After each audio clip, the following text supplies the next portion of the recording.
കഴക്കൂട്ടം മേനംകുളത്ത് വ്യവസായ വകുപ്പിന്റെ കീഴിലുള്ള ഭൂമിയിലെ കുറ്റിക്കാട്ടിൽ വലിയ തീപിടുത്തമുണ്ടായി. കാട് കത്തിത്തുടങ്ങിയിട്ട് അരമണിക്കൂറിലേറെയായിട്ടുണ്ട്. വനിതാ ബറ്റാലിയന്റെ ഓഫീസും ഭാരത് ഗ്യാസിന്റെ റീഫില്ലിംഗ് പ്ലാന്റും ഈ പ്രദേശത്താണുള്ളത്.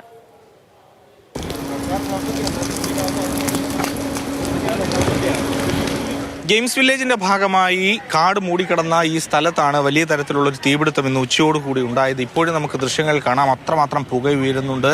അപകട സാധ്യത ഇപ്പോഴും നിലനിൽക്കുന്നുണ്ട്. അങ്ങ് ദൂരോട്ടൊക്കെ നോക്കിക്കഴിഞ്ഞാൽ അവിടെയെല്ലാം ഇപ്പോഴും തീ അണയ്ക്കാനുള്ള ശ്രമങ്ങൾ പുരോഗമിക്കുകയാണ്. വിവിധ ഫയർഫോഴ്സുകൾ എത്തിയിട്ടുണ്ട്. ആറ്റിങ്ങലിൽ നിന്നടക്കം ഫയർഫോഴ്സ് എത്തിയിട്ടുണ്ട്. സമീപത്തു നിന്നെല്ലാം തന്നെ ഫയർഫോഴ്സ് യൂണിറ്റുകൾ എത്തിയാണ് ഇപ്പോൾ തീ അണയ്ക്കാനുള്ള ശ്രമം തുടരുന്നത്.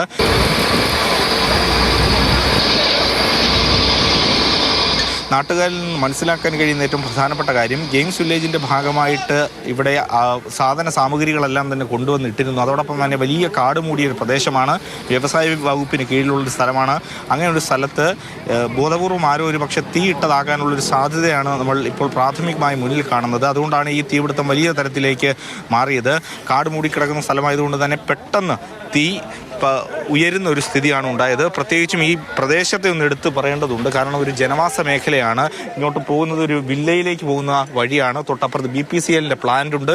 അങ്ങനെ വലിയ ജനസാന്ദ്രതയുള്ളൊരു സ്ഥലത്താണ് വലിയ ഈ തീപിടുത്തം ഉണ്ടായത്. ഇപ്പോൾ ഏതായാലും ഫയർഫോഴ്സ് എത്തി അപകട അവസ്ഥ ഇപ്പോൾ ഒരു ഏറെക്കുറെ ഒന്ന് തരണം ചെയ്തിട്ടുണ്ട്. അല്ലെങ്കിൽ അപകടാവസ്ഥ ഇപ്പോൾ നിലവിലില്ല എന്നുള്ളത് തന്നെയാണ് പറയാൻ കഴിയുക. കാരണം 4 വശത്തും മതിലുകളുണ്ട്. അവിടെ ഫയർഫോഴ്സിന്റെ ഭാഗത്തു നിന്നും തീ അണയ്ക്കാനുള്ള ശ്രമം ഇപ്പോഴും പുരോഗമിച്ചുകൊണ്ടിരിക്കുകയാണ്.